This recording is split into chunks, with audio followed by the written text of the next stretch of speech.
In the quiet town of Springfield, a chilling aura hung in the air as Homer Simpson awoke to a seemingly ordinary morning. The sun barely peeked through the curtains, casting a dim glow across the room. As Homer reached out to the empty space beside him, he was met with a cold realization. Marge was nowhere to be found. Drowsiness replaced by panic. Usually she wasn't up this morning, but he needed to check anyway, so he leapt out of bed and stumbled through the halls of his home, calling out for Marge. No answer. He checked downstairs. No answer. He checked Bart, Lisa, and Maggie's room, and they weren't there either. His voice echoed through the empty rooms, but there was no response. The silence grew oppressive as he reached and searched every nook and cranny, desperation clawing at his throat. Homer's frantic search for his family continued through every room of his house, each step echoing in the silent emptiness.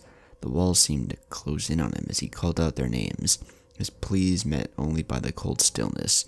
In the kitchen, he found a half-eaten donut on the table, a chilling reminder of the abrupt disappearance. He checked outside. Their car was still there. Maybe they just went for a walk or something, he thought. And so he waited and waited. Hours passed, and then hours turned into days.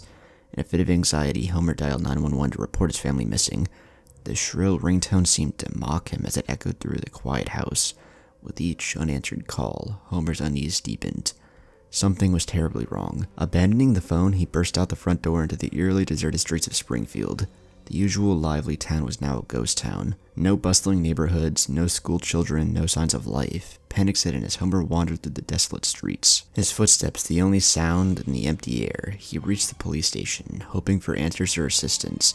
The station too was empty.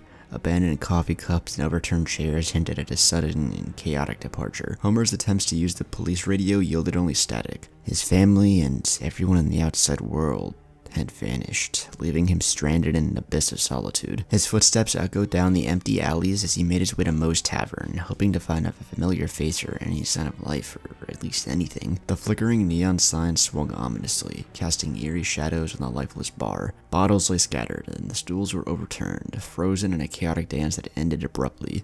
In the distance, Homer heard a distant wind, carrying with it the faint echoes of laughter. Hope surged within him, and he hurried towards the sound, thinking he had finally found someone. The laughter, however, proved elusive, fading into the haunting silence. His search extended to the Quickie Mart, the school, and even the nuclear power plant. Everywhere he turned, the scene remained unchanged. A desolate wasteland devoid of life. The iconic landmarks that once defined Springfield now stood as a lonely monument to a world that had disappeared. As Homer roamed the streets, he began to notice peculiar signs. Abandoned bicycles left mid-ride, cars parked haphazardly with doors ajar, as if their owners had vanished in an instant. The realization that he was truly alone gnawed at his sanity. The world had become a macabre stage, and Homer was its sole bewildered actor. Night fell, casting long shadows that danced along the empty streets. Homer stumbled upon the Simpson family home, the familiar facade now a haunting reminder of the life he had lost. The windows stared back like vacant eyes, and the creaking of the front door echoed through the silence. Desperation led him to the church, where he hoped for solace or guidance. The empty pews and silent confessional offered no comfort. The altar stood deserted, a silent witness to Homer's despair. He dropped to his knees, praying for answers, for anything, for any sign of life. In a final act of desperation, Homer dialed the emergency number once more. The ringing mocked him, a cruel reminder of his isolation. No dispatcher answered. Instead, a ghostly static whispered through the receiver. His cries for help became pleas to an indifferent void. Fueled by fear and despair, Homer decided to leave Springfield behind. He embarked on a lonely journey across the country, his solitude stretching as far as the horizon. The roads, once bustling with life, now lay empty, surrounded by silent forests and abandoned towns. The passing years etched deep lines on Homer's face, and his journey became a haunting pilgrimage through the remnants of a world that no longer existed.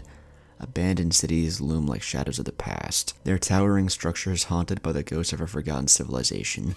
The once colorful landscapes became desolate canvases, with Homer as the sole witness to the unraveling of humanity. His footsteps echoed through empty streets, each sound a reminder of the profound loneliness that had become his constant companion. In his travels, Homer discovered relics of the past, abandoned cars, decaying buildings, and forgotten artifacts. It was as if time had frozen in a perpetual state of abandonment.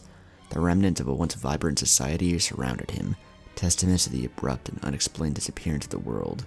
As Homer reached the outskirts of a once thriving metropolis, he found a billboard with a faded slogan, "Welcome to Nowhere." The irony struck him with a chilling realization. He had become a solitary wanderer in a world that had become nothingness. At first, once he left Springfield, it had just been days. But soon, it turned into weeks, and his journey turned into months, then years, and then into decades. Homer, now an elderly man, continued his solitary journey with the weight of time bearing down on him. The landscape transformed into a surreal mosaic of desolation, a tapestry of loneliness that stretched to the horizon. The passage of time had taken its toll on Homer's mind. He spoke to imaginary friends, relived conversations with his long-lost family, and often found himself lost in delusional fantasies. The boundaries between reality and hallucination blurred, leaving him in a perpetual state of confusion. One day, in the ruins of a once bustling city, Homer stumbled upon a dilapidated TV set. With trembling hands, he turned it on, hoping for a connection to the world he had lost. Static filled the screen, punctuated by occasional flickers of distant memories, scenes from the past that played like distorted fragments of a forgotten reality. As the decades passed, Homer's mind became a fractured kaleidoscope of memories and delusions. He wandered through the remnants of civilization, the last living remnant of a world that had ceased to exist.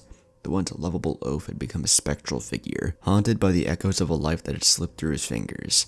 Homer's life was lonely, and it reached its grim conclusion as he stood in the ruins of Springfield, the town that had once been his home. Laughter echoed through the empty streets, a haunting chorus of phantom voices that reverberated through the fractured corridors of his mind. In his solitude, Homer's laughter joined in the ghostly symphony, a haunting cadence that marked the descent into madness. The once vibrant soul succumbed to the relentless weight of isolation, becoming a tragic figure in the silent annals of a world that had vanished without a trace. The ghost of Springfield stood as a lonely testament to the mysteries of the unknown, a chilling reminder of a life that had slipped away into the shadows. Homer was gone. All that was left was insanity and madness for the rest of time.